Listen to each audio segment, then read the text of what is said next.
नमस्कार। सुर्खियों के बाद खबरें विस्तार से। आपके साथ मैं हूं ललित प्रजापति और शुरुआत करेंगे बड़े बयान के साथ। कांग्रेस की सरकार बनने पर बजरंग दल पर बैन लगाने से जुड़े बयान पर बोले नरोत्तम मिश्रा। कांग्रेस पर उन्होंने पलटवार किया कि पहले राजस्थान, छत्तीसगढ़ और हिमाचल में बैन करवाकर दिखाएं।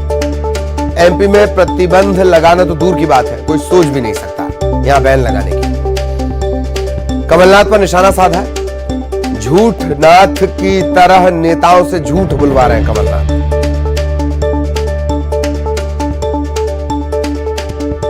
कमलनाथ की शय पर झूठ बोला जा रहा है। मध्य प्रदेश में हरगिज ऐसा नहीं हो सकता और कांग्रेस की सरकार आने से नहीं।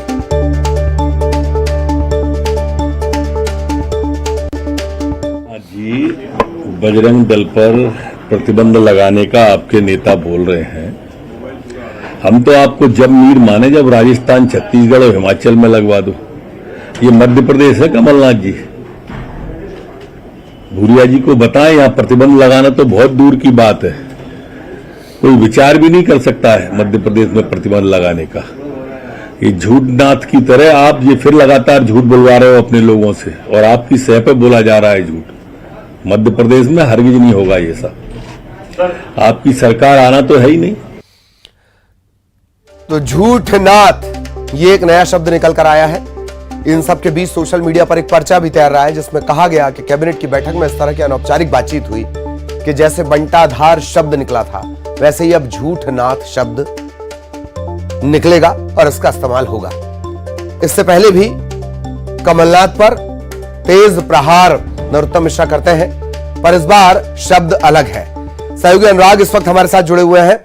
अनुराग, तमाम तरह की बातें पलटवार अभी नरोत्तम मिश्रा ने किए, पर एक शब्द झूठ नाथ ये एक नया निकल कर आया है।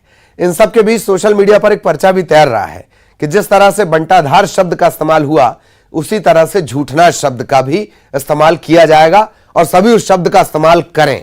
अनुराग, इसके द्वारा 1500 देखिए, अब जो है बीजेपी टेकिंग मोड पर आती हुई नजर आ रही है। 2023 के विधानसभा चुनाव में बीजेपी ने दिग्विजय सिंह के खिलाफ बंटाधार शब्द का इस्तेमाल किया था और सत्ता से बाहर करने का रास्ता दिखाया था और सत्ता हासिल की थी। और अब प्रदेश की सियासत में बीजेपी के राडार पर कमलनाथ आ गए। कमलनाथ को झूठनाथ के तौर पर जनता के सामने पेश करने का काम बीजेपी के नेता करेंगे। कल शिवराज कैबिनेट की बैठक में भी इस बात को लेकर चर्चा हुई है कि जो कांग्रेस के द्वारा झूठ फैलाने का काम किया जा रहा है, योजनाओं के नाम पर जो भ्रम फैलाने का काम किया जा रहा है, उसमें अब कमलनाथ को झूठनाथ के रूप में प्रचारित और पेश करने का काम बीजेपी करेगी। आज गृह मंत्री नरोत्तम मिश्रा ने भी कमलनाथ को झूठनाथ बताया और कहा कि जो लाडली बहना योजना के जवाब में जो अभियान, नारी सम्मान अभियान जो कांग्रेस चला रही है, वो झूठ का पुलिंदा है, भ्रम फैलाने की कोशिश की जा रही है। और जो डाटा जुटाया जा रहा है महिलाओं से, उस डाटा के कानूनी जो पहलू हैं उस पर भी सरकार विचार करेगी कि क्या ये वैध है, क्या इस तरीके से आम लोगों का डेटा जुटाया जा सकता है और उसका इस्तेमाल क्या अपने फायदे के लिए कांग्रेस विपक्ष में रहते हुए कर सकती है। इन तमाम पहलुओं पर भी अब सरकार विचार कर रही है। तो कुल मिलाकर प्रदेश में विधानसभा के चुनाव नजदीक है और ऐसे में बीजेपी अब कमलनाथ को निशाना लेते हुए उनको झूठनाथ के रूप में प्रदेश की जनता के सामने पेश करने की तैयारी है। तो ये बात सही है जो शुरुआत में अनुराग ने कही कि अब एग्रेसिव कैंपेनिंग नजर आने वाली है, तो फिर बयानों की तलखी भी बढ़ेगी और मध्य प्रदेश का टेम्परेचर भी बढ़ेगा। ये बात सही है कि एक और तूफान, चक्रवाती तूफान आ रहा है, पर वो सियासी गर्मी को कम नहीं कर पाएगा। अनुराग, बिल्कुल, देखिए, अब सियासी तापमान के गिरने की उम्मीद कम नजर आ रही है। बीते कुछ दिनों पहले प्रदेश में बारिश जरूर थी, लेकिन अब मौसमी तापमान जो है वो उछाल मारता हुआ नजर आ रहा है और सियासी मानसून भी जो है वो तेजी के साथ ऊपर बढ़ता हुआ नजर आ रहा है। और अब जिस तरीके से कमलनाथ को झूठनाथ के रूप में प्रचारित करने का फैसला बीजेपी की तरफ से लिया गया है, तो निश्चित तौर पर आने वाले दिनों में बयान और तल्ख और तीखे होते हुए नजर आएंगे, क्योंकि कांग्रेस इसके जवाब में क्या काउंटर तैयार करती है ये देखना दिलचस्प होगा। बीते दिनों भी हम देख रहे हैं, चाहे मुख्यमंत्री हो, बीजेपी के प्रदेश अध्यक्ष वी डी शर्मा हो, गृह मंत्री नरोत्तम मिश्रा हो, वो कांग्रेस नेताओं पर लगातार हमलावर हैं। और अब क्या आने वाले दिनों में प्रदेश की राजनीति किस रूप में नजर आएगी, इस बात का अंदाजा इसी बात से लगाया जा सकता है कि 6 महीने पहले ही प्रदेश में सियासी तूफान जो है उठता हुआ जरूर नजर आ रहा है। जी, निश्चित तौर पर सियासी तूफान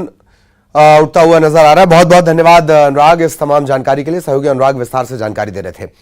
अब बड़ी खबर मिल रही है कोरबा से। एक और हादसा, कार और ट्रक के बीच जोरदार टक्कर हुई। कार सवार 4 लोगों की मौत हो गई है। इस हादसे में सब इंस्पेक्टर मनोज तिर्की की भी मौत हो गई। जगदलपुर में पोस्टेड थे एसआई मनोज तिर्की। पुलिस ने कार में फंसे शवों को बाहर निकाला है। मुर्गा पुलिस थाना लगता है, पड़ताल शुरू कर दी गई है। तस्वीरों को देखकर आप अंदाजा लगा सकते हैं, गाड़ियां नहीं मलबे की शक्ल में यहां गाड़ियां बची, चकनाचूर हो चुकी हैं गाड़ियां।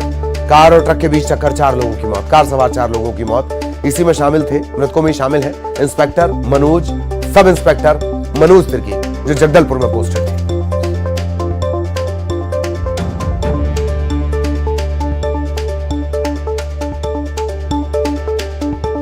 भयानक ये शब्द आपने सुना होगा, भयंकर ये शब्द आपने सुना होगा। इस हादसे की तस्वीरें, इन्हीं शब्दों के लिए यह हादसे की तस्वीरें देखिए। सहयोगी अब्दुल असलम इस वक्त हमारे साथ जुड़े हुए हैं। अब्दुल, पूरी जानकारी विस्तार से, और तस्वीरें हम देख पा रहे हैं, कार के नाम पर सिर्फ मलबा और चूरा बचा हुआ है। क्या स्पीड रही होगी?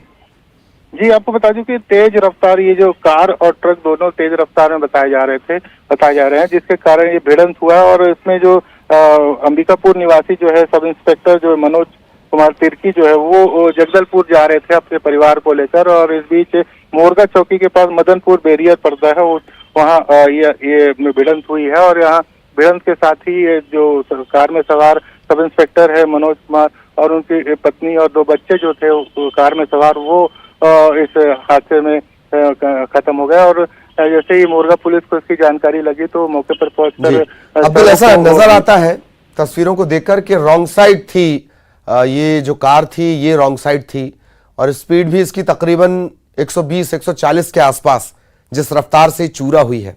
अब्दुल जी, निश्चित तौर पर जो तस्वीरों में जो दिखाई दे रही है वो रॉन्ग साइड दिखाई दे रही है। और ये पुलिस इस पूरे मामले की जांच कर रही है कि आखिर किसकी गलती थी, किसके गलती के कारण ये बड़ा हादसा हुआ और इसमें इतनी बड़ी 4 लोगों की जान गई। चलिए, धन्यवाद अब्दुल इस तमाम जानकारी के लिए। तस्वीरों को आप देख लीजिए, यकीन जानिए कि ये जो कार की स्थिति है, ये 100 से ऊपर की रफ्तार में इस तरह की स्थितियां बनती हैं। ट्रक को अपेक्षाकृत कम नुकसान नजर आता है, लेकिन कार की स्थिति देखकर रोंगटे खड़े करने वाली यह स्थिति है। रॉन्ग साइड पर भी ये कार है। उम्मीद है पुलिस अपनी विवेचना में ये तमाम बिंदु पहलू शामिल करेगी। इधर खरगोन में हुए बस हादसे में बड़ा एक्शन का दावा किया जा रहा है। ऊन थाना पुलिस ने एफआईआर दर्ज की है, गैर इरादतन हत्या की FIR. Bus driver Sunil Rathore, conductor Santosh Barche, इसके अलावा जो बस का मालिक है प्रवीण सोनी, इसके खिलाफ भी एफआईआर दर्ज की गई है। हालांकि बस कंडक्टर संतोष बारचे की इस हादसे में मौत हो गई।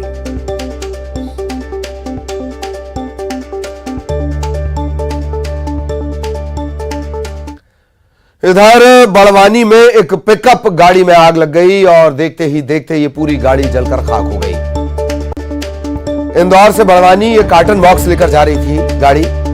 आइसक्रीम फैक्ट्री में ये बॉक्स सप्लाई होने थे, लेकिन बीच सड़क पर बीच रास्ते में ये आग लगी और देखते ही देखते आग कितनी भयंकर हुई ये तस्वीरें आप देख रहे हैं। कार्टन होने की वजह से आग तेजी से फैलती चली गई। फायर फाइटर्स ने आग पर काबू पा लिया, लेकिन तब तक सिर्फ राख बची थी। ड्राइवर ने किसी तरह गाड़ी से कूदकर अपनी जान बचाई।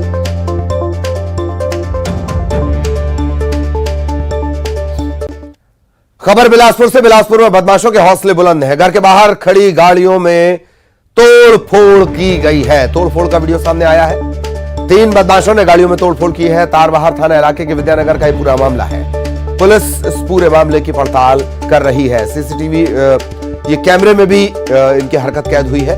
घर के बाहर खड़ी गाड़ियों में ये तोड़फोड़ कर रहे हैं और चुपचाप से ये वीडियो बनाया गया है ऐसा लगता है।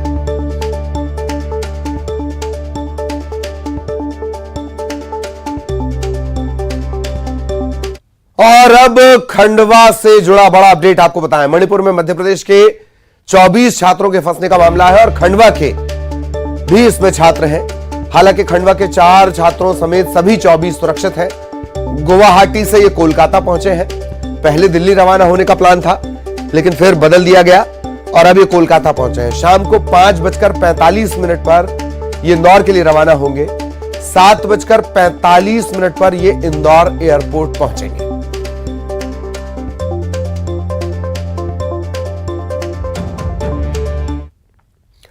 और अब रायपुर से इस वक्त की बड़ी खबर। आज आने हैं बोर्ड के नतीजे। 10वीं 12वीं परीक्षा के रिजल्ट आज आने हैं। माध्यमिक शिक्षा मंडल ने तैयारी पूरी कर ली है। दावा यह किया है आज 12 बजे, तकरीबन 12 बजे नतीजे घोषित होंगे और ऑनलाइन भी अपना रिजल्ट चेक किया जा सकेगा। शिक्षा मंत्री प्रेमसाय सिंह टेकाम ये रिजल्ट जारी करेंगे। 10वीं 12वीं के रिजल्ट सबसे पहले आप news18cg.com पर भी देख सकते हैं। 10वीं और 12वीं के रिजल्ट सबसे पहले news18cg.com पर। इसके अलावा cgbse.nic.in पर भी ये नतीजे देखे जा सकते हैं।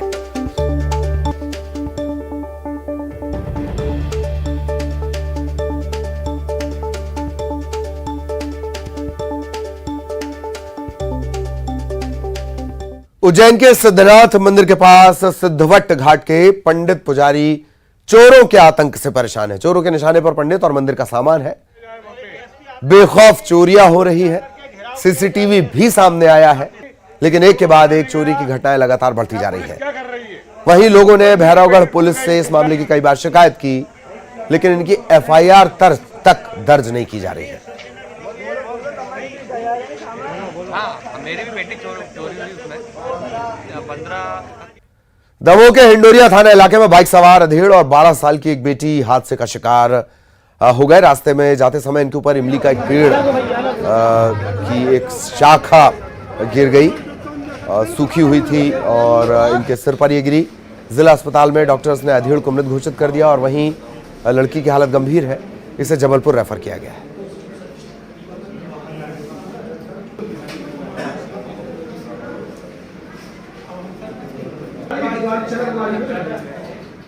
सिवनी में एक बारात में डांस में हुए विवाद में एक युवक घायल हुआ था। इलाज के दौरान इसकी मौत हो गई। अरी थाना इलाके के बोरीखुर्द गांव में बारात में डीजे पर डांस के दौरान यह विवाद हुआ था। बारात जाने के बाद युवकों के बीच जमकर मारपीट हुई। इसमें गंभीर रूप से घायल एक युवक की इलाज के दौरान मौत हो गई। आरोपी फरार है।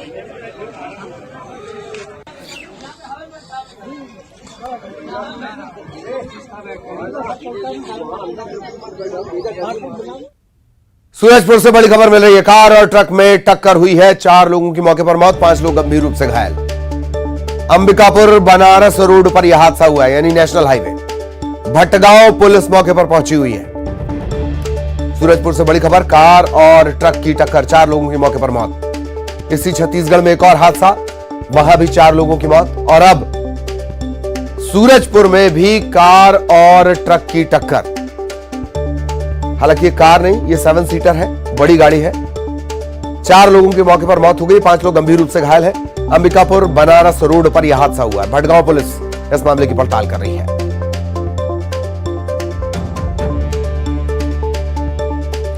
एक तरफ कोरबा का हादसा, वहां भी 4 लोगों की जान चली गई कार और ट्रक की टक्कर में।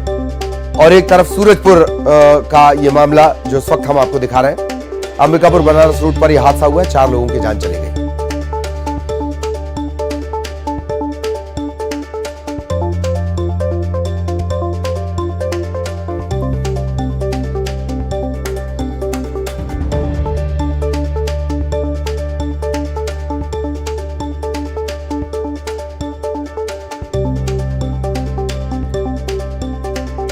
तो लगातार हादसे, दो बड़े हादसे छत्तीसगढ़ में, कोरबा और सूरजपुर में।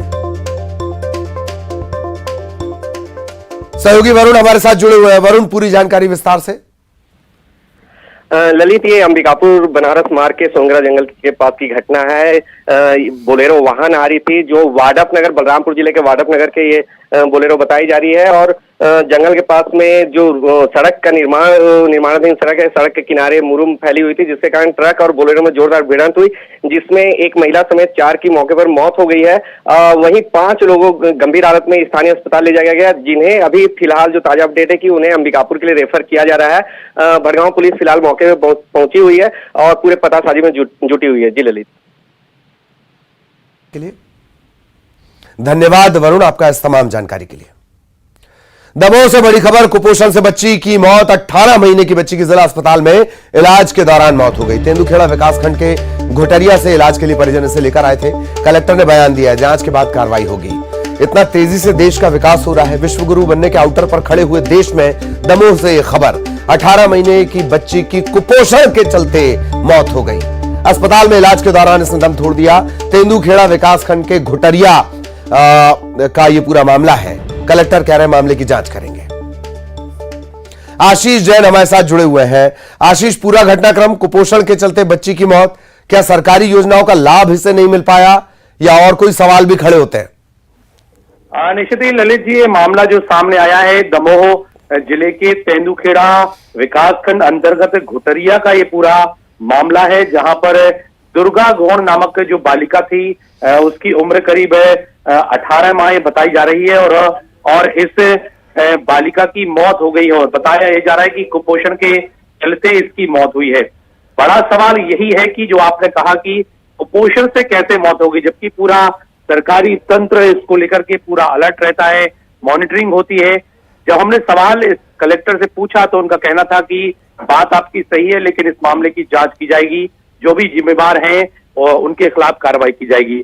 बहुत ही क्रिटिकल कंडीशन में उसे बच्ची को दमोह के जिला अस्पताल में कुपोषण केंद्र जो है वहां लाया गया था। डॉक्टर्स का यही कहना है कि उसको लाया गया था, लाए जाने के बाद उसको इलाज दिया गया, लेकिन एक ही दिन हुआ इलाज के लिए और उसकी मौत हो गई। ललित जी, चलिए, बहुत बहुत धन्यवाद आशीष इस तमाम जानकारी के लिए। सहयोगी आशीष विस्तार से जानकारी दे रहे थे। कुपोषण से मौत का पूरा मामला, जांच होगी। उज्जैन में बीती रात भीड़ भाड़ वाले इलाके से फिल्मी स्टाइल में एक युवक को अगवा कर लिया गया। युवक को मारपीट और धमकी देने के बाद नानाखेड़ा चौराहे पर छोड़ भी दिया गया। मामला मुंगी नगर 2 तालाब के पास का है। स्कूटी सवार बदमाशों ने फिल्मी स्टाइल में एक कार को रोका बीच सड़क पर। कार में बैठे एक युवक को जबरदस्ती पीछे से आ रही एक कार में डाल दिया। इसके बाद नानाखेड़ा चौराहे के पास युवक से मारपीट की गई, धमकी दी गई और नानाखेड़ा चौराहे पर उसको छोड़ दिया गया। फरियादी माधवनगर थाने पहुंचा, पुलिस में शिकायत की है। पैसों के लेन देन में यह पूरा घटनाक्रम सामने आया, पुलिस का यह कहना है। व्हाइट कलर की मेरी फीगो कार से 2 तालाब से पुष्पा मिशन तरफ जा रहा था। जब जितेंद्र ने आके अपनी एक्टिवा मेरी गाड़ी के आगे लगाई और गाड़ी से मुझे उतार कर अपशब्द भी बोले, फिर खुद की व्हाइट कलर की स्विफ्ट कार में बिठा करके मुझे 1 घंटे तक प्रताड़ित करते रहे और 1 घंटे के बाद नानाखेड़ा लाके छोड़ दिया मेरे को। फिर वहां से मैंने पिताजी से पूछा तो यहाँ आके कंप्लेंट की। ये पूरी घटना ज्यादा का नहीं है, 50,000 1 लाख कुछ का मामला है ये, जो कि लव जुनवाल और इनके बीच का था। मुझे तो नॉलेज में भी नहीं था कि इन दोनों का पैसों का कुछ लेन देन है। ये बस इनको पैसा चाहिए था तो ये मेरे ऊपर दबाव बना रहे थे और जो मैंने दिया नहीं था। भिंड में हैरान करने वाला मामला सामने आया है। यहां तैश में आकर एक युवक ने अपना प्राइवेट पार्ट ही काट लिया। देहात थाना इलाके के विरधनपुर का यह पूरा मामला है। घटना के बाद इसे जिला चिकित्सालय में भर्ती करवाया गया है। डॉक्टर्स ने इसे ग्वालियर रेफर किया है।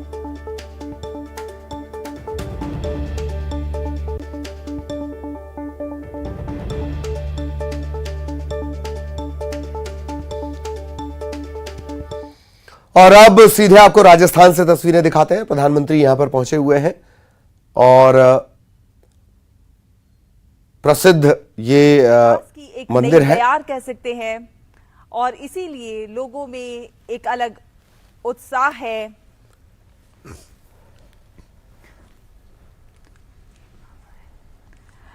तो विकास की एक नई गाथा लिखने जा रहे हैं प्रधानमंत्री नरेंद्र मोदी। अपने एक दिन की इस यात्रा में प्रधानमंत्री नाथद्वारा में बुनियादी ढांचे और परिवहन संपर्क से जुड़ी 5,500 करोड़ रुपए से अधिक के प्रोजेक्ट की शुरुआत करने जा रहे हैं। आबू रोड में ब्रह्म कुमारी शांतिवन परिसर भी जाएंगे। इसके अलावा मल्टी स्पेशलिटी हॉस्पिटल समेत कई विकास कार्यों की बुनियाद रखेंगे। तो ये जो परियोजनाएं हैं, इनका मुख्य ध्यान क्षेत्र में अवसंरचना किस तरह से मजबूत हो, परिवहन संपर्क को किस तरह से मजबूत किया जाए, इस पर जोर रहेगा। सड़क और रेलवे, ये जो तमाम क्षेत्र हैं, इनकी परियोजनाओं से जब ये बेहतर होते हैं तो माल और सेवाओं की भी आवाजाही में सुविधा होती है। जब माल और सेवाओं की आवाजाही में सुविधा होगी तो व्यापार और वाणिज्य को बढ़ावा मिलेगा, और व्यापार और वाणिज्य को बढ़ावा मिलेगा तो क्षेत्र के जो तमाम लोग हैं उनकी सामाजिक और आर्थिक स्थिति में जाहिर तौर पर सुधार होगा। और इस दिशा में प्रधानमंत्री का लगातार फोकस रहता है और प्रधानमंत्री उस दिशा में लगातार कार्य करते हुए नजर आते हैं। और इसीलिए प्रधानमंत्री की एक झलक पाने को उन जन सैलाब उमड़ पड़ता है। जन सैलाब जिस तरह से उत्साहित दिखाई देता है, उल्लासित दिखाई देता है, वो अपने आप में देखने लायक बात होती है।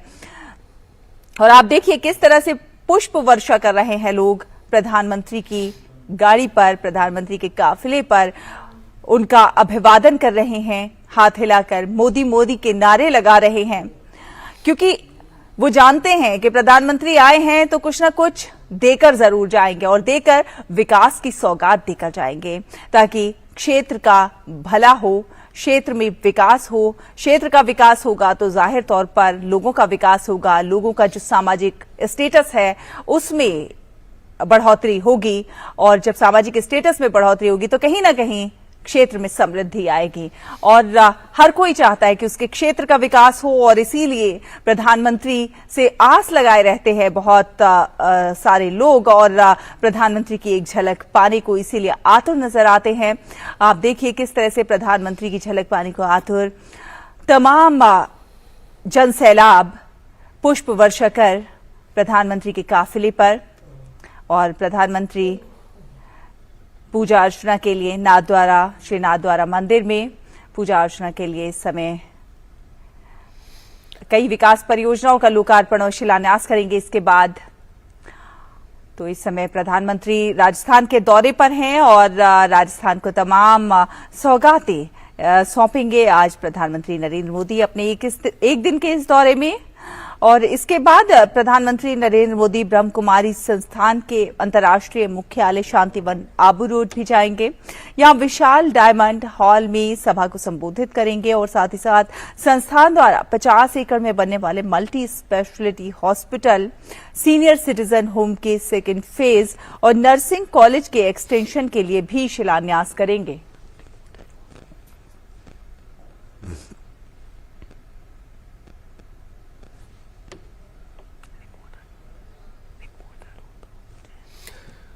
तो राजस्थान की तस्वीरें, खास बात ये कि तकरीबन 7 महीने में यह 5वां दौरा प्रधानमंत्री का राजस्थान का।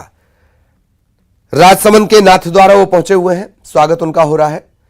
खास बात कि जिस महल में भगवान श्रीनाथ जी हैं वो मीरा से भी ताल्लुक रखता है, और आज भी पूरे सैन्य सम्मान के साथ यहां भगवान को अर्पण और समर्पण दिया जाता है। और इसी के साथ इस बुलेटिन में इतना ही। खबरें जारी हैं।